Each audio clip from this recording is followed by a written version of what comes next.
Good day, dear students. Hope you're doing well. This is Dr. Wafa, and in this video I'm going to be presenting Chapter 3, Finite and Non-Finite Verb Phrases. So, finite and non-finite verbs, you already have a prior knowledge about this topic, and in this presentation we're going to discuss more details. So, what is the hallmark difference or distinction between finite and non-finite verbs is the presence or absence of the subject. So in case we have the subject in the sentence, whether overt or covered, whether it is overtly available in the sentence in a normal sentence, or when it is covered or hidden, like in case of imperative sentences, in all cases there is a subject and it is associated to the verb. So the verb is finite. And accordingly, there is concord between the subject and the verb. Also, finite verbs, they show tense distinction. They show when the action has happened or the state of being is. So whether it is in the past, present, or future. While with the non-finite, the case is not so. There is no tense distinction. There is no concord because there is no subject, and with the finite verbs there is mood, and there are different types of moods. Three of them are mentioned here: indicative mood, imperative mood, and subjunctive mood. Also with the non-finite verbs there is no such an option. There is no mood apparent in the sentence. What is in common between the finite and non-finite verbs is that both show aspect. And there are three main aspects of English or language. We have the progressive aspect that is shown through the verb with ing, through the form of the verb with ing. We have the ed participle, or what's called the perfective aspect, and the verb is in the ed2 form. And we have the true infinitive or the simple aspects. The simple aspects shows the verb in the base form. So the first one, progressive aspect, we have the first sentence finite. So look at the verb, she's painting, and the non-finite, painting is my hobby. So she's painting and painting is my hobby. Painting is identical in both sentences in terms of the form. But the difference lies in the context of the sentence. So how can you distinguish whether it is finite or non-finite, since they can have identical forms? You can find out by checking the context of the verb. If we look at the first sentence, the sentence contains a subject and a helping verb and the lexical verb, which is with the ing form. And the subject is associated with the verb, because keep in mind sometimes there are subjects in the sentence, but they are not directly related to the verb, like in case of complex sentences and so. But in this case, this subject is associated with this verb, so it is finite. While the second case, the non-finite, painting, is only a non-finite verb with no subject. And there is no helping verb preceding it. It contains only an ing form, so it is non-finite. The second aspect is the perfective aspect, where the verb appears in the ed participle or ed2 form. And the first sentence shows the finite finite verb example. They have finished the task. While the second sentence is non-finite, task finished, they returned home. And again, they have both identical forms outside the context, but within the context, you can find out that the surrounding area, the surrounding environment, decides whether it is finite or not finite. What comes before what comes before this finite verb, there is this verb, auxiliary verbs to have, which has the perfective effect on the finite verb, the main verb. And also there is a subject, and this subject is associated with the verb, and so on. While the non-finite, see, task finished, they returned home. Although there is this word task, but it's not a subject, and it's not directly related to the verb finished.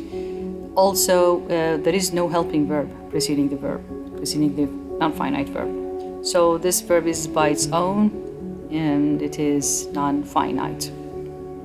The third aspect is simple aspect, where the verb is in the base form. The first one is finite. I usually walk fast. I is the subject associated with the verb walk. In the second sentence, I usually prefer to walk fast. This is what I meant, that sometimes we have a sentence, it contains a subject, so we might be deceived by the presence of the subject and mistakenly regard it to be associated with the verb. But keep in mind that this subject is associated with this verb. So we have two clauses here. This is a complex sentence. I is associated with prefer, and to walk fast is another clause. So the other clause, which is to walk fast, has no subject, which makes the verb of this clause non-finite.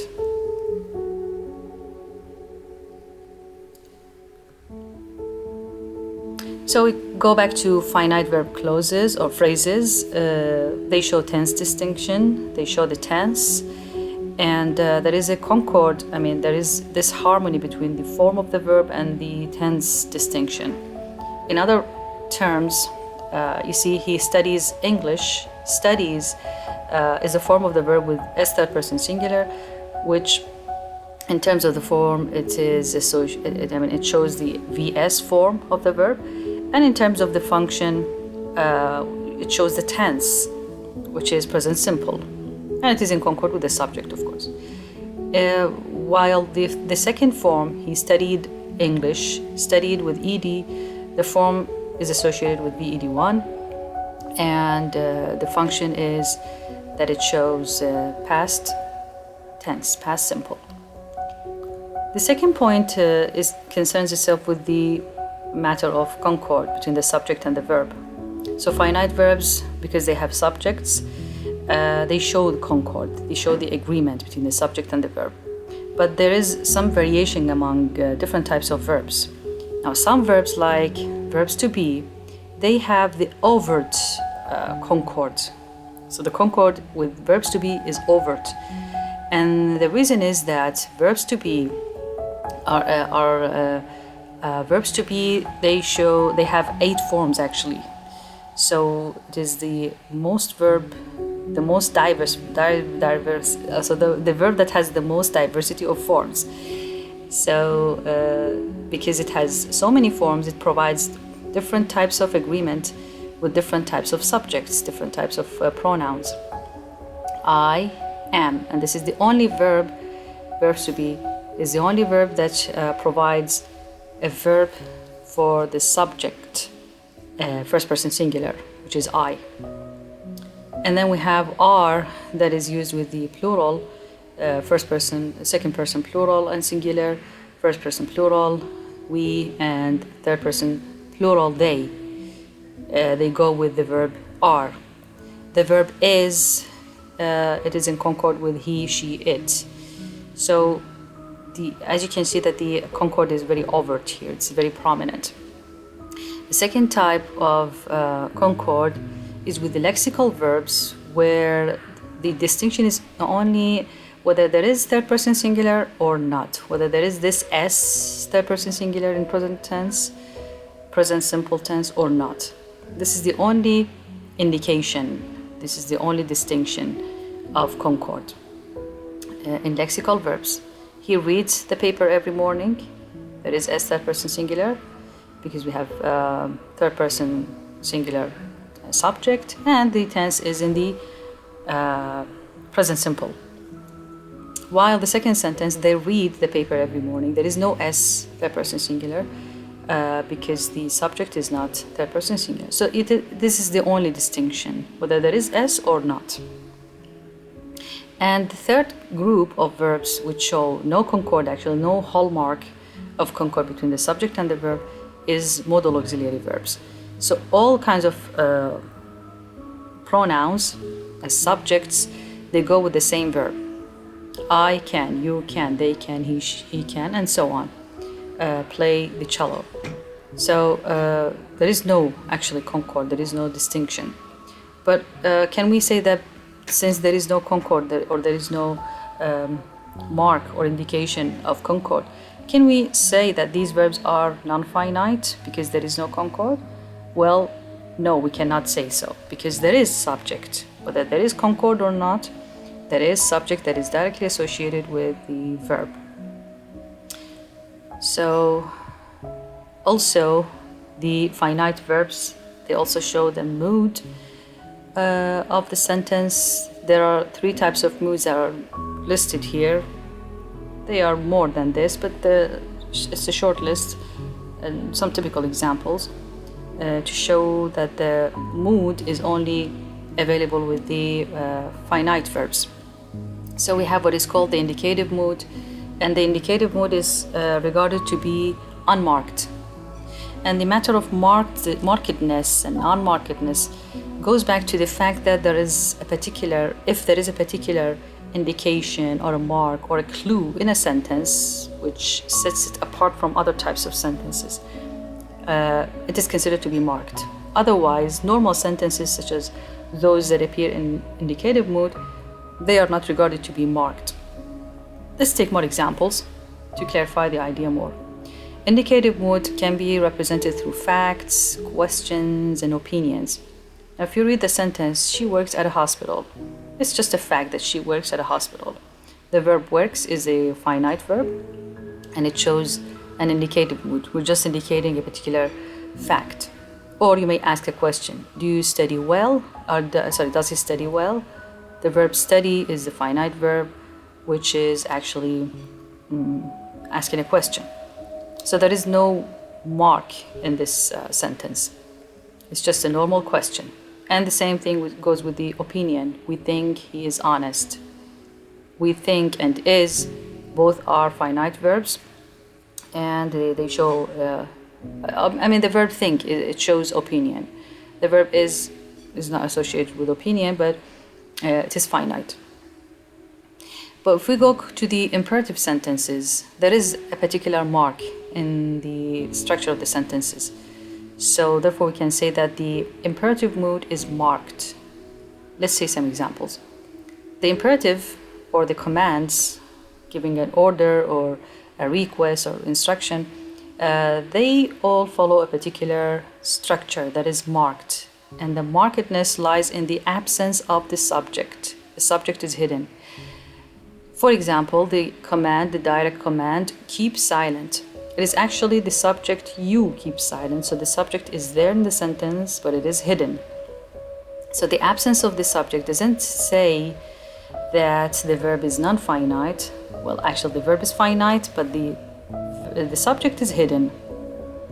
So this is the markedness. This is what sets it apart from the indicative mood, because it has no subject. Overtly, it has no subject. A request, for example, please help. Again, there is no subject, but the verb is finite. Or to give some instructions, the least degrees of obligation. Just to give an example, mix the ingredients thoroughly. Again, the subject is you and it is hidden, so the verb mix is finite. The other case, or the other mood, is the subjunctive mood that can appear with the finite verbs. Again, the subjunctive is also marked. There is a particular indication in a sentence, or a clue, let's say, in a sentence, which says that this is a subjunctive mood. Otherwise, if we don't have this clue in the sentence, there would be, a normal sentence.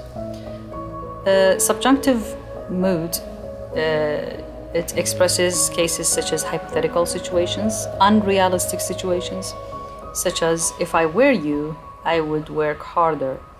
So if I were, I and where is a verb that is finite, and it is in concord with the subject, although it seems to be not in concord actually, but it is in concord to show that it is subjunctive. So we expect that it was if I was you or if I am you, but rather we can find that this is a plural verb coming with a singular subject. And this is the hallmark about the subjunctive, that it seems that there is no concord, but in fact there is. So here we're expressing a hypothetical situation, a non-realistic. I can never be you. So I use the verb wear in order to emphasize the hypothetical situation. Also wishes, unrealistic wishes. If I wish I were a bird. I wish I were a bird. I can never be a bird. So again, I, using the pronoun were with I. So the verb were is finite because it is expressing a subjunctive mood. The last case with subjunctive is the demands, is to express demands or suggestions. Pay attention to this one. It is important that he be on time. He is the subject of the verb be that is expected to be is, right? It is important that he is on time. This is what we expect in normal sentences, indicative sentences. But actually we can find that the verb is in the base form. So this is the hallmark that is saying this is a subjunctive mood and expressing demands, and the verb is in the base form, and it is finite. And this is what we meant by marked and unmarked. So the markedness refers to whether there is a mark in the sentence that expresses either imperative sentences, imperative mood, or subjunctive mood, while the indicative mood is not marked. And the second point says that non-finite verbs, they have three forms. We talked about them earlier. The form of the verb could be an infinitive, to infinitive, like to call, or ing participle, like calling, or ed participle, like called. And with ed participle, we mean the ed2 form. Let's take a comparison between two sentences and we decide whether they are finite or not, or non-finite. So which one of them is finite, which one is non-finite? He smokes heavily, or to smoke heavily is too dangerous. So the verb smoke, the first one, as you can see that there is a subject associated with the verb, there is concord, tense distinction, mood, everything is there. So it is finite. While the second one is not finite because it is not associated with any subject. It doesn't show the tense nor the mood. It only shows the aspect. And the aspect is simple. Comes with to infinitive.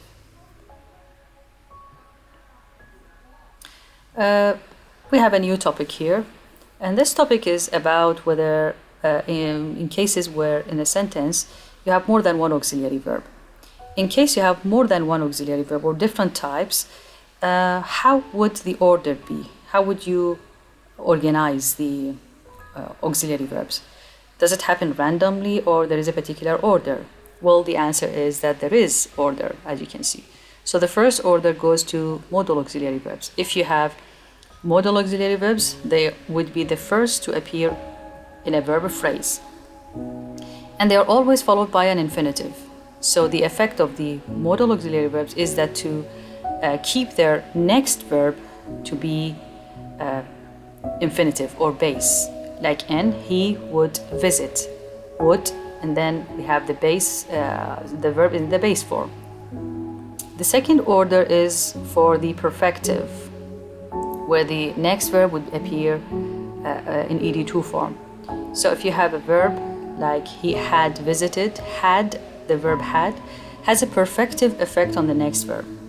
So had affects the next verb, and the next verb would be in the ed2 form.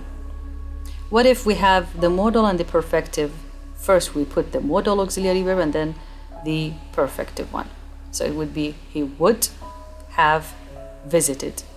Would has an effect of neutralizing the verb or keeping it in the base form. Have has the effect of putting the verb in the perfective aspect, which is the ed2 form. The third position is for the progressive aspect, progressive form, which has the effect of on the next verb to be with ing. So if you have a progressive verb, verb to be was, then the next verb would be in ing form. What if we have the modal, perfective, and progressive in one sentence? So we follow the order. First we put the modal auxiliary, then we place the perfective verb, and then the progressive one.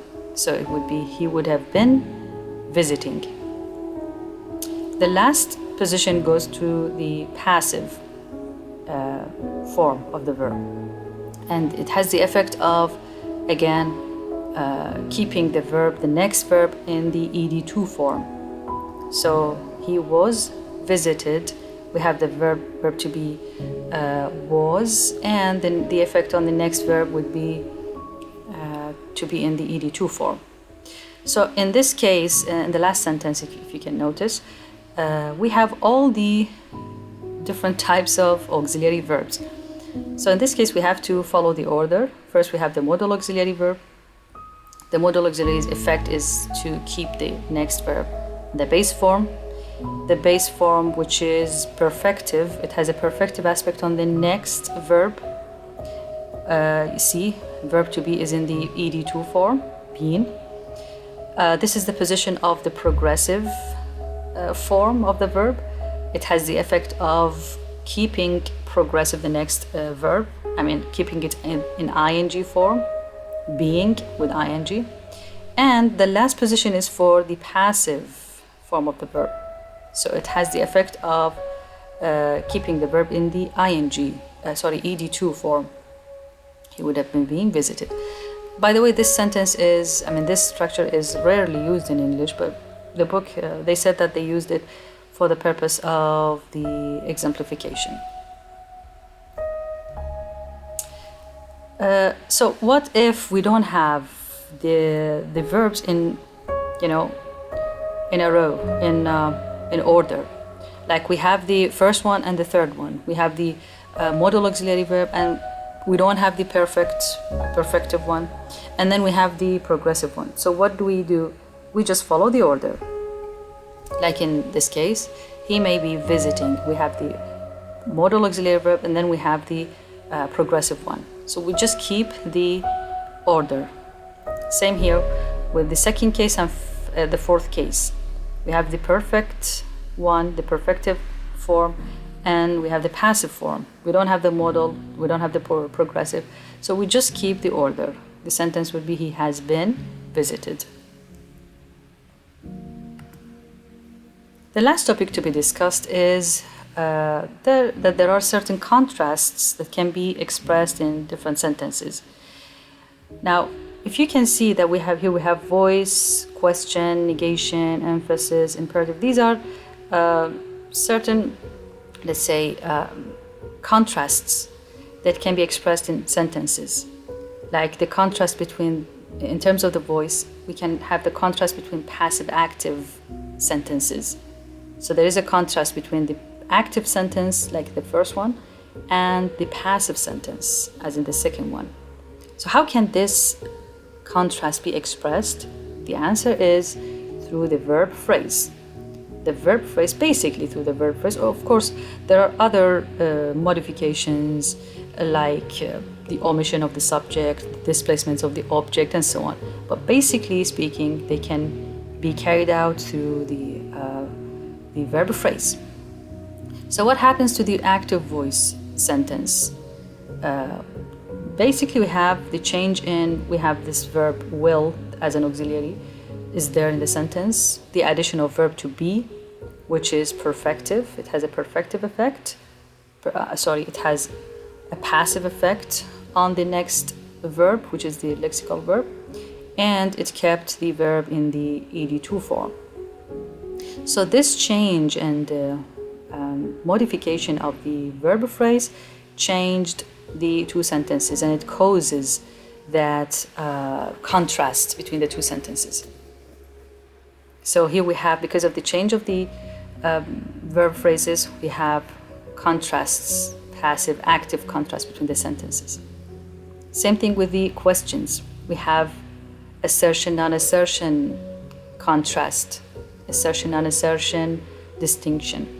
So the first sentence is assertion or positive affirmative sentence, while the second one is a non-assertion one, a question. So how can this be achieved? You see, John will sing, will John sing, is just a simple displacement between the subject and the verb, which is called inversion. So by just moving the verb from its canonical order, we achieved question.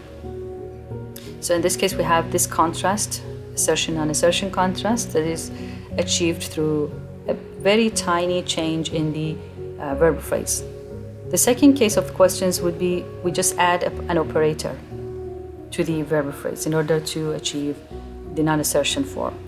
So John sang is the assertion one, the positive one, is in contrast with the non-assertion, which is question.